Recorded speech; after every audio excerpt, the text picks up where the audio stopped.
हरिः ओं श्री गुरुभ्यो नमः। सर्वाधिष्ठानమైన పరమాత్మకు నమస్కరిస్తూ లోకోద్ధారకులైన మహాత్ములందరికీ వందనములర్పిస్తూ మీ అందరి హృదయాలలో ఉన్న ఆత్మస్వరూపానికి నమస్కరిస్తూ దివ్యాత్మస్వరూపులారా, శ్రీ స్వరాజ్య భగవద్గీత చతుర్థాధ్యాయం జ్ఞానయోగం. किं कर्म किमकर्मेति कवयोऽप्यत्र मोहिताः तत्ते कर्म प्रवक्ष्यामि यज्ञात्वा मोक्ष्यसे अशुभात्. భగవద్గీత 4వ అధ్యాయం 16వ శ్లోకం. కిం కర్మ కిం అకర్మ ఇతి కవయః అపి అత్ర మోహితాః తత్ తే కర్మ ప్రవక్ష్యామి యత్ జ్ఞాత్వా మోక్ష్యసే అశుభాత్. కర్మ కిం, కర్మ అనగా ఎట్టిది. అకర్మ కిం ఇతి, అకర్మ అనగా ఎట్టిది అని. అత్ర కవయః అపి, ఈ కర్మాకర్మల విషయమై బుద్ధిమంతులు కూడా మోహితాః, మోహము నొందినారు. యజ్ఞాత్వా, దేనిని తెలుసుకొని, అశుభాత్ మోక్ష్యసి, అశుభము నుండి ముక్తుడవు కాగలవో, తత్ కర్మ తే, ఆ కర్మను నీ కొరకు ప్రవక్ష్యామి, లెస్సగా చెప్పుచున్నాను. అర్జున, కర్మ అనగా ఎట్టిది, అకర్మ అనగా ఎట్టిది అని ఈ కర్మాకర్మల విషయమై బుద్ధిమంతులు కూడా మోహము నొందినారు. దేనిని తెలుసుకొని అశుభము నుండి ముక్తుడవు కాగలవో, ఆ కర్మను నీ కొరకు లెస్సగా చెప్పుచున్నాను అని పరమాత్మ అర్జునునితో అంటున్నాడు. అర్జున, కర్మ అకర్మ అనేటువంటి యొక్క విషయంలో మహాత్ములు సహితం మోహంలో పడిపోయినారు. కానీ దేనిని తెలుసుకున్న తర్వాత నీవు అశుభము నుండి విముక్తిని పొందగలవో, ఆ కర్మయోగాన్ని నీ కొరకు లెస్సగా చెబుతాను అని అంటున్నాడు. కర్మ అనగానేమి, అకర్మ అనగానేమి అన్నటువంటి యొక్క ఈ కర్మాకర్మల విషయమై మహాత్ములు కూడా మోహంలో పడ్డారు. మోహమంటే మోహవైచిత్యే, తలక్రిందులుగా భావించడము మోహము. ఉన్నది ఒకటైతే మరొక విధంగా తెలుసుకోవడము మోహము అన్నారు.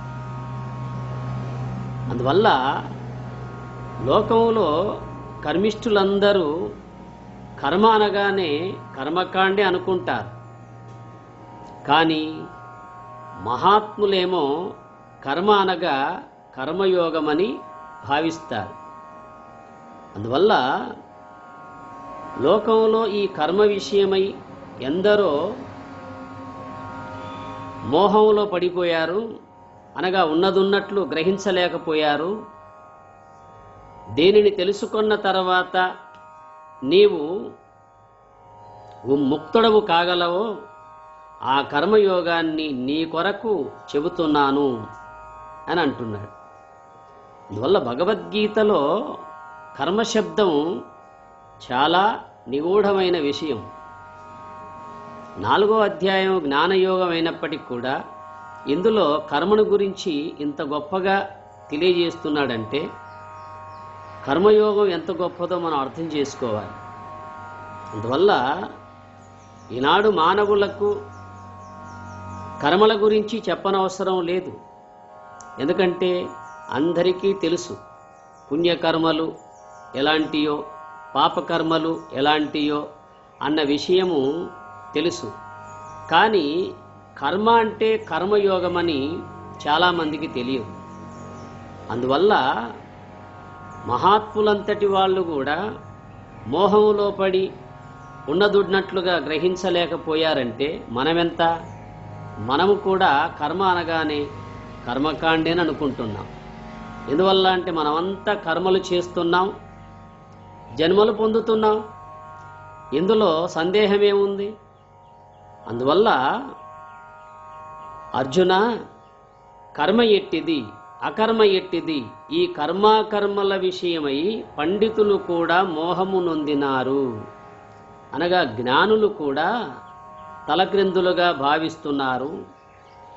ఏ కర్మను తెలిసికొని అశుభము నుండి ముక్తుడవు కాగలవో ఆ కర్మయోగమును నీ కొరకు లెస్సగా చెప్పుచున్నాను అంటున్నాడు.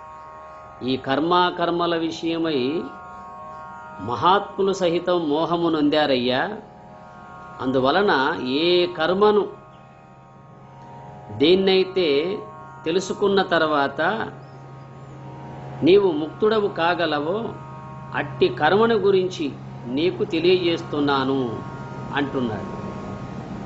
దీన్ని బట్టి ఆలోచిస్తే మనం ఇన్నాళ్ళుగా చెబుతున్నటువంటి యొక్క ఈ కర్మ అనే పదానికి అర్థం సరిగ్గా అవగతమవుతుంది.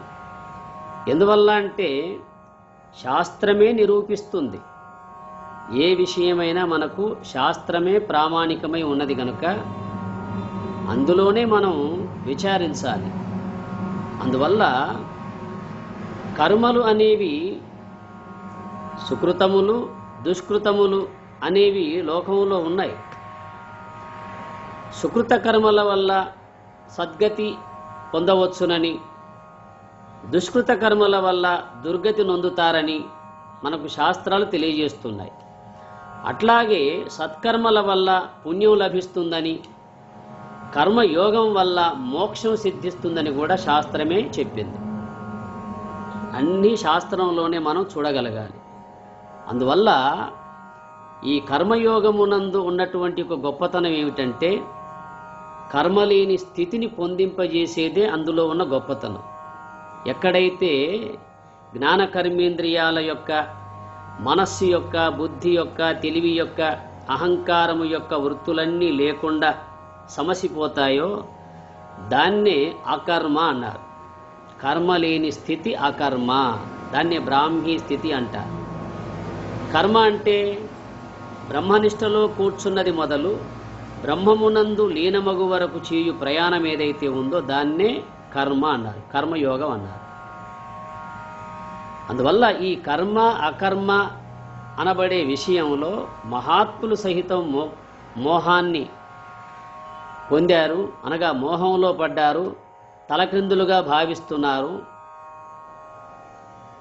ఏదైతే తెలుసుకున్న తర్వాత నీవు సమస్త బంధ విముక్తుడవు కాగలవో అట్టి కర్మను గురించి నీకు తెలియజేస్తాను అర్జున అని మనందరికీ తెలియజేస్తున్నాడు.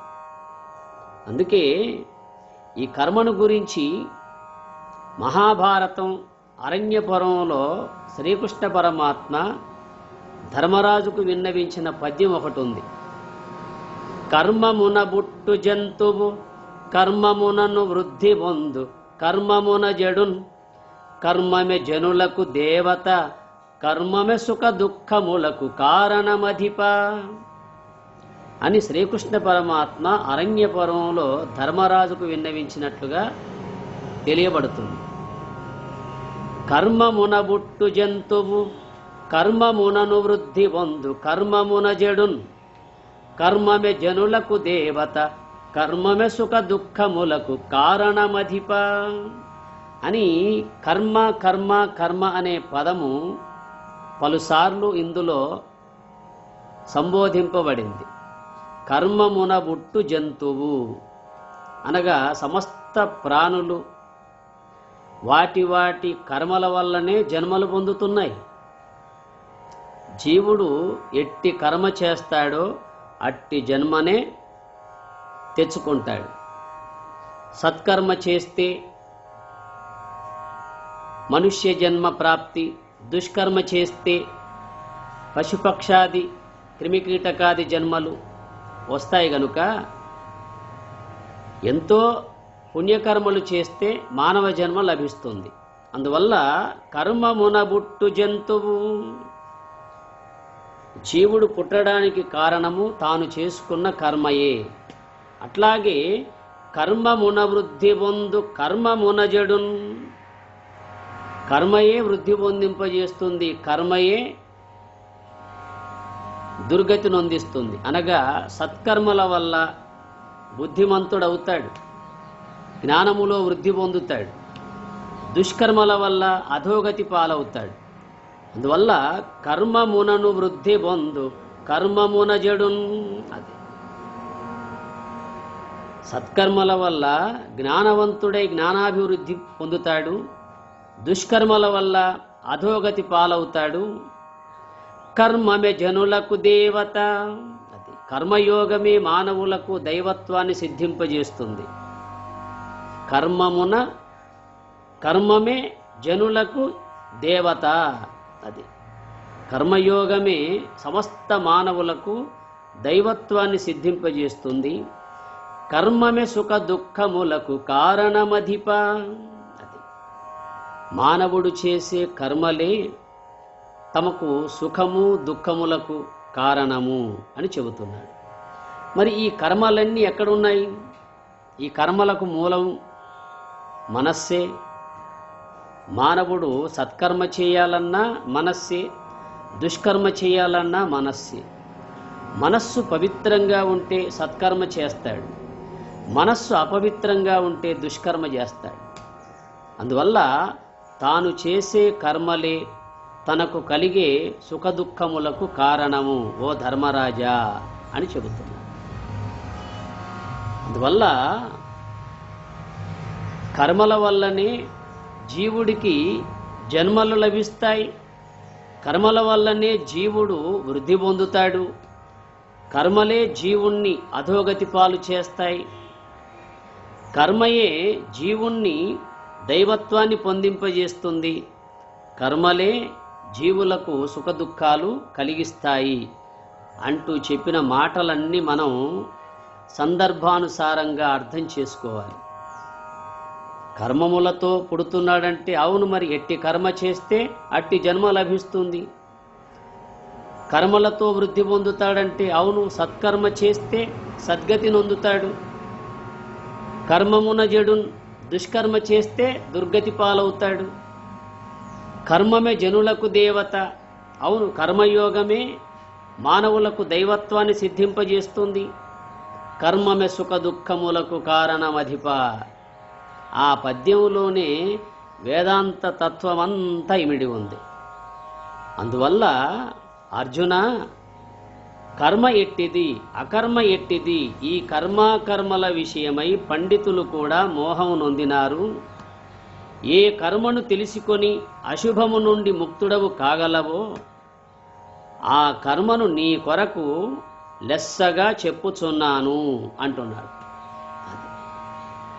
లెస్సగా చెప్పుచున్నానంటే గొప్పగా చెబుతాను. ఎందువల్ల అంటే ఏ కర్మ చేస్తే జీవుడు సద్గతి నొందుతాడు అన్న విషయము, కర్మయోగము చేస్తే సద్గతి నొందుతాడు.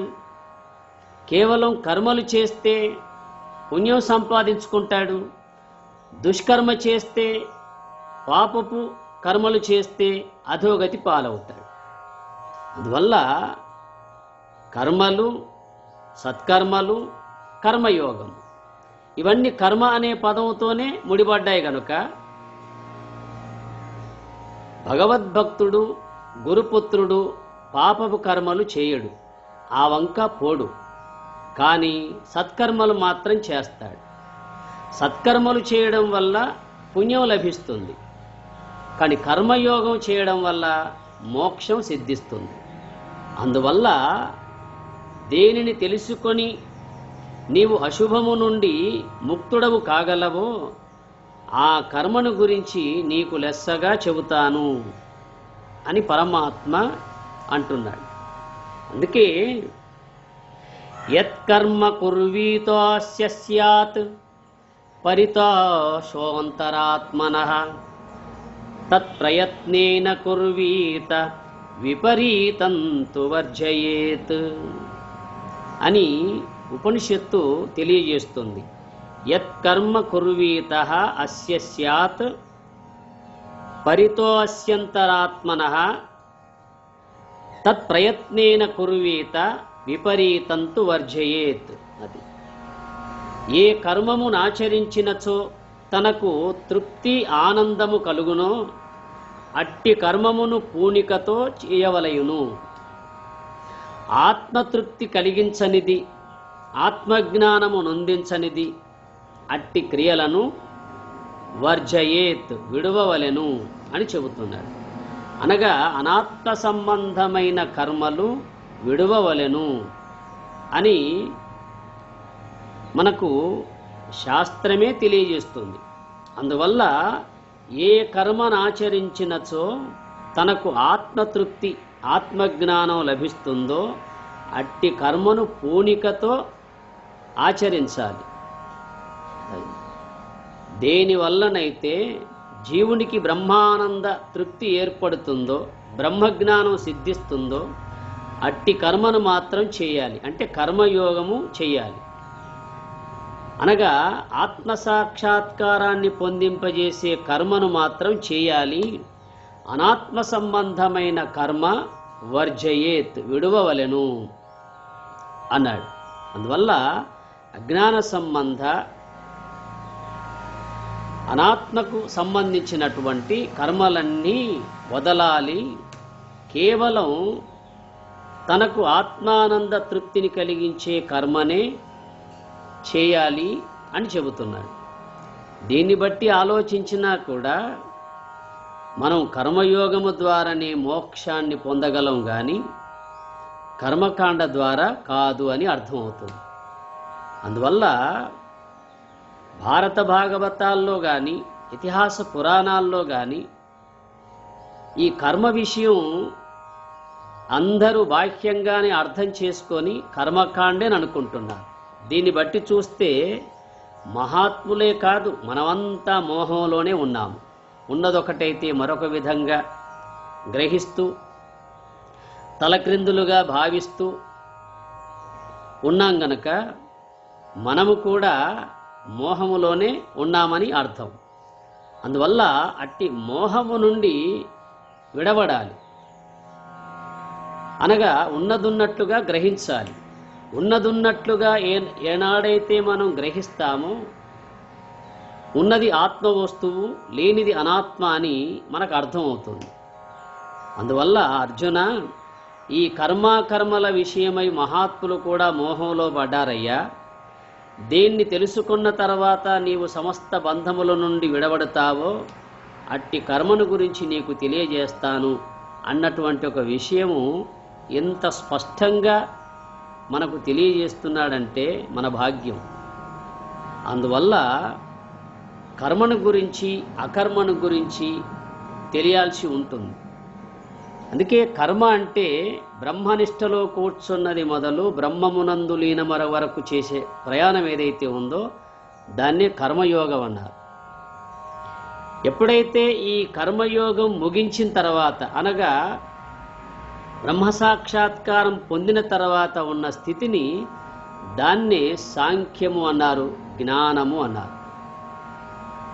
అందుకే కర్మయోగాన్ని ఆరంభించకనే అకర్మ అనేది మనకు సిద్ధించదు. అదే అకర్మ అంటే కర్మ లేని స్థితి.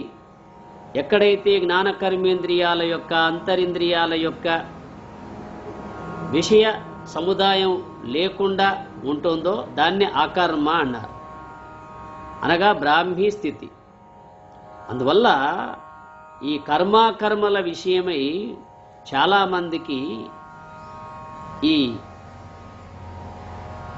ఉన్నదున్నట్లుగా గ్రహించకుండా మరొక విధంగా గ్రహిస్తున్నారు కనుక నీకు నేను ఆ కర్మను గురించి లెస్సగా చెబుతున్నాను అంటూ పరమాత్మ అంత గొప్ప సందేశాన్ని మనకిస్తున్నాడు. అందువల్ల భగవద్గీతలో కర్మ అనే పదానికి కర్మయోగమనే భావించాలి. ఆ కర్మయోగమునందు ఉన్న ప్రతి ఒక్క మహనీయుడు కర్మలేని స్థితి అనగా అకర్మ అనబడే బ్రాహ్మీ స్థితిని పొందగలుగుతాడు. అందువల్ల సత్కర్మలు ఆచరించడం వల్ల మానవుడికి పుణ్యం లభిస్తుంది. కర్మయోగాన్ని ఆశ్రయించడం వల్ల మోక్షం సిద్ధిస్తుంది. అందువల్ల మోక్షగామినులై మనం పయనించినప్పుడే మానవ జన్మ సార్థకమవుతుంది. అట్టి స్థితి సద్గురునాథుడు సర్వేశ్వరుడు మీ అందరికీ కలిగించాలని కోరుతూ తదీశ్వరుణ్ణి ప్రార్థిస్తూ హరి ఓం తత్సత్.